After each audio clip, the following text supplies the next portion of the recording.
महाकाय सूर्यकोटि समप्रभ निर्विघ्नं कुरु मे देव सर्वकार्येषु सर्वदा भवाब्धिपतितं भीतमनाथं दीनमानसम् उद्धृत्य कृपया देवी निदेहि चरणाम्बुज महामाया महादेवी दिव्यज्ञानस्वरूपिणी सरस्वतीं जगन्मातर प्रणमामिर्मुहुर्मुहुः वागर्थयो सम्पृक्त वागर्थपतिपतये जगतः पितरो वन्दे पार्वती परमेश्वरम् नमः श्रीद्वारिकेशाय परमानंदमूर्तये परिवार समेताय शंखोद्धार विराजिने श्रीवेदव्यास सवाल्मीक सुखगुरु चरणकमलाभ्यं नमो नमः।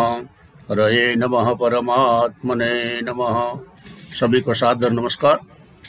जय श्री कृष्ण, जय माता जी, जय योगेश्वर, जय गजानन, हर हर महादेव। मैं मेम्बासा वांझा समाज सिंगला शक्तिपीठ से रसिक महाराज आपके सामने प्रस्तुत हूँ। बहुत आनंद के दिन अभी गुजर रहे हैं। भगवान सिद्धिविनायक का जो दिन चल रहा है, तो अब की बार जाहिर क्षेत्र में तो नहीं कर पाए हैं सब लोग, लेकिन अपने घर में तो उत्सव जरूर मनाया ही होगा। मनाना जरूरी भी है। हमारी दिव्य और भव्य संस्कृति हमें वही बता रही है कि जब उत्सव आया तो अब विसर्जन की भी बारी है। बहुत ज्यादा मात्रा में सबने अपने अपने घर पे गणपति का पूजन किया होगा, लड्डू का भोग धराया होगा। तो ये हमारे ऋषि मुनियों ने अपनी परंपरा में जो संस्कृति में बताए गए जो मार्ग पे चलने का सिखाया है, हमारा ये प्रकाश का, प्रगति का और पवित्रता के साथ जीने का यह रास्ता है। हम इसी संस्कृति में जन्मे है जो हम भाग्यशाली है, जिसमें प्रकाश, प्रगति और पवित्रता का संबंध है। हमें गर्व होना चाहिए कि भारतीय संस्कृति का। बीच में देखो, बीच में ऋषि पंचमी भी आ गई। ऋषियों के प्रति कृतज्ञता प्रकट करने का दिन था। कितनी बड़ी बात बोली है। जिन स्त्रियों ने रजस्वला के समय छुआछूत में भी फूल से भी स्पर्श किया है, वो संस्कृति में बताया गया है। ऋषियों ने यह आज्ञा की है कि ऋषि पंचमी करेगी, उसका व्रत करेगी तो वो उसमें से निष्पाप हो जाएगी। जो खेडूत लोग हैं, जो अनाज बोते हैं, काटते हैं, उन लोगों को भी अगर दूसरा कोई व्रत करे या ना करे, ऋषि पंचमी जिसको हम सामापाचम बोलते हैं, वो करने से उसका सब पाप नष्ट हो जाते हैं। सब ऋषि मुनियों ने शास्त्रों में बताया। तो कितनी बड़ी महानता और महत्तम हमारी संस्कृति है ऋषियों के प्रति। क्योंकि हम हिंदू संस्कृति में है तो देव, ऋषि और मनुष्य यानी कि पितृ, तीन ऋण तो साथ लेके ही आते हैं।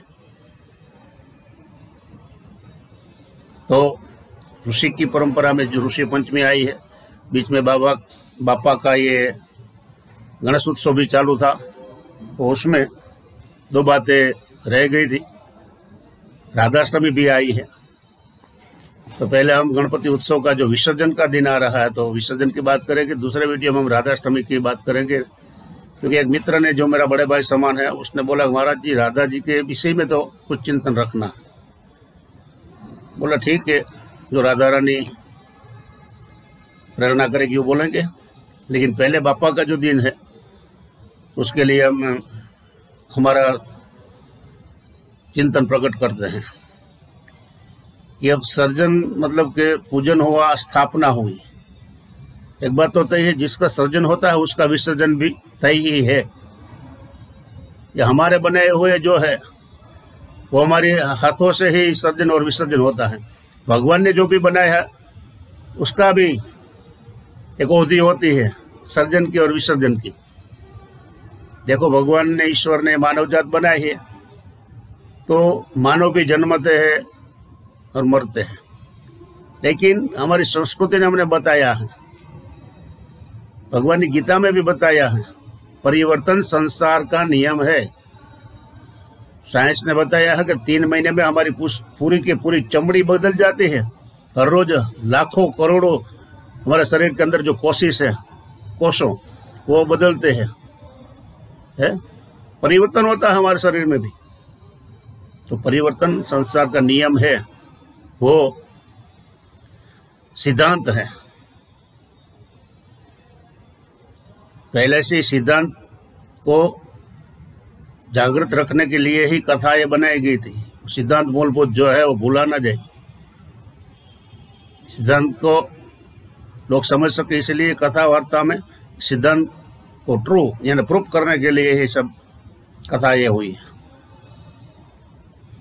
तो सिद्धांत का मतलब जिसका अंत ही सिद्ध है, आखिर में वो ही होता है, इसका नाम ही सिद्धांत है। तो गणपति जी का विसर्जन अब करने जाएंगे लोग।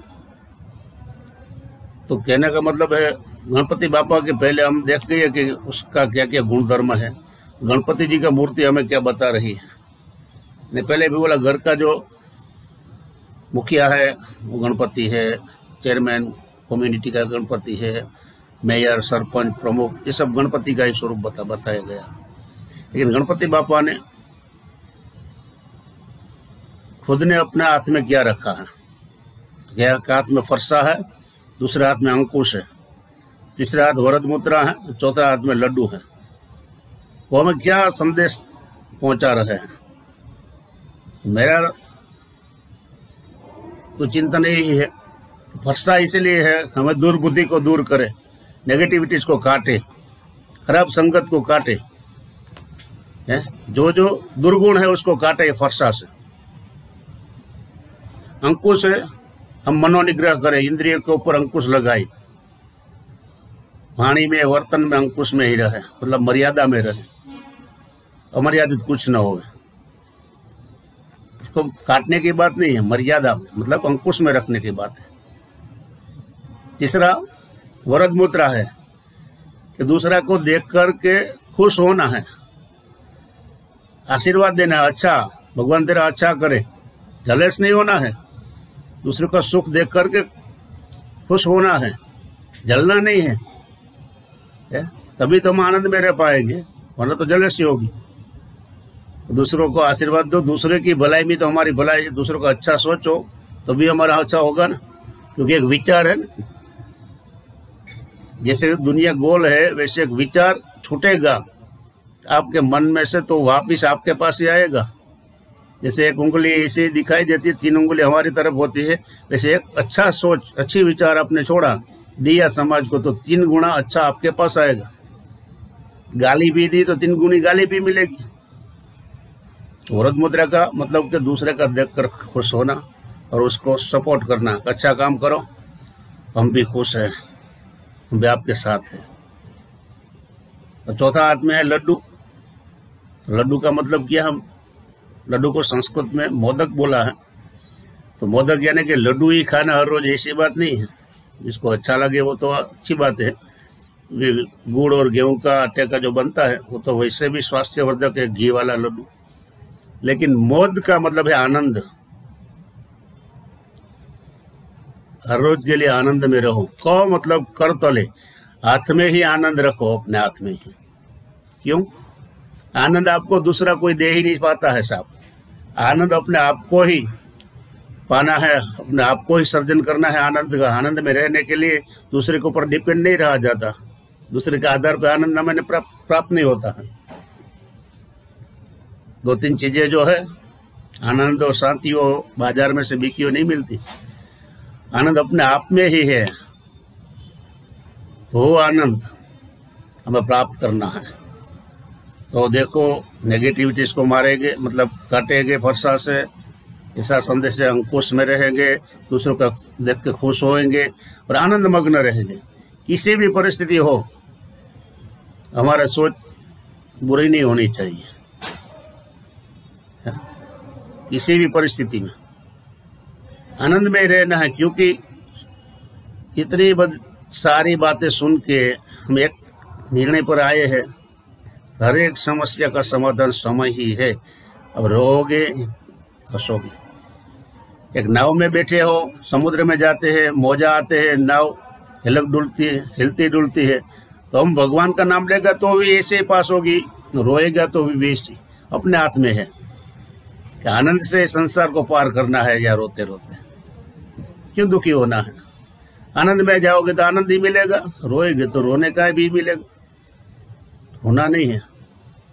हमारे यहाँ एक वडील है, हम उसे काका बोलते हैं। थोड़ा समय पहला हर एक की परिस्थिति धूप छांव की तरफ आती जाती रही थी, तो थोड़ा हमारा वीक समय था। सब लोग पूछते थे तो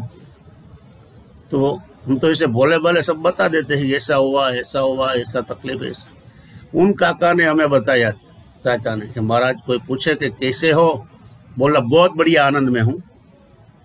बोला अच्छा। वो सामने वाला फिर से पूछे बहुत बढ़िया आनंद, तो फिर बोलना पहले से मैं बहुत खुश हूँ, बहुत आनंद में हूँ। बाद में उसका रिएक्शन देखना, तो खुद मुंह फुलाए बैठ जाएगी, तो मेरे से भी अच्छी तरह से आनंद में रहता है। अब आनंद में रहो, क्योंकि हर एक के पास रोने से मरहम तो किसी के पास होता है, लेकिन नमक थोड़ा थोड़ा सब छिड़क जाते हैं। तो ऐसा नमक नहीं छिड़कना है हमने हमारे हाथों से। बोलता है ना, पेट को पुश करके ये पीड़ा उत्पन्न नहीं करनी है। आनंद जितना मिले इतना आनंद में रहना है। तो मरहम की आशा हर एक के पास से नहीं रखी जाती है। आनंद अपने आप में से प्रकट है, प्राप्त है, व्याप्त है। वो आनंद प्राप्त करो। दूसरी आखिर में बताओ, मेरे महाराष्ट्र मित्र है, उसने बताया था कि महाराज जी पता नहीं ये कैसा हुआ है, महाराष्ट्र में जो ब्रदर होता है उसको दादा बोलते हैं।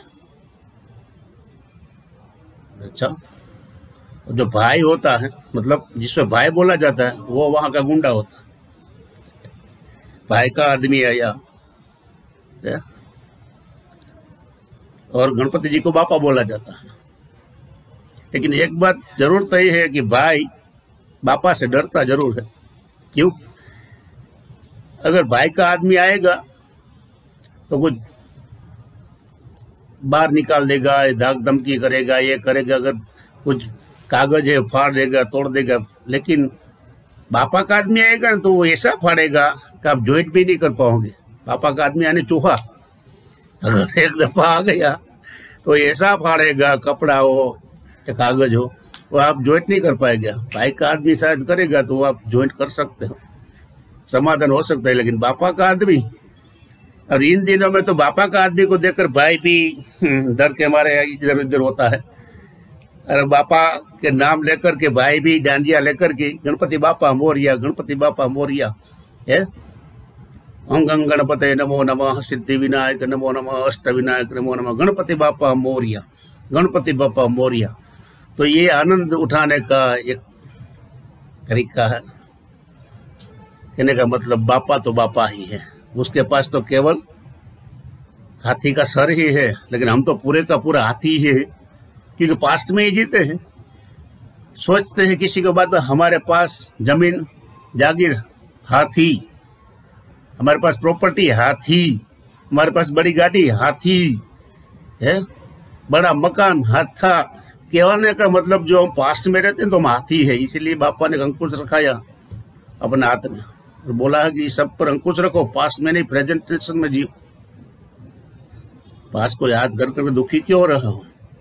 कर्म ऐसा करते चलो कि फ्यूचर आपका स्वागत करने के लिए तैयार हो। तो सबको बहुत बहुत बधाई। मेरे सनातनी भाई बहनों को गणपति विसर्जन का जो दिन आया है, लगभग जगह पे संडे को ही होगा। गणपति बापा हर एक मनोकामना पूर्ण करे और अपना जो भी कुछ विघ्न है उसको दूर करके सुख शांति और समृद्धि प्रदान करे। ऐसा मैं एक ब्राह्मण होने के नाते सबको आशीर्वाद के साथ शुभकामना। गणपति बापा मोरिया, सिद्धि विनायक मोरिया।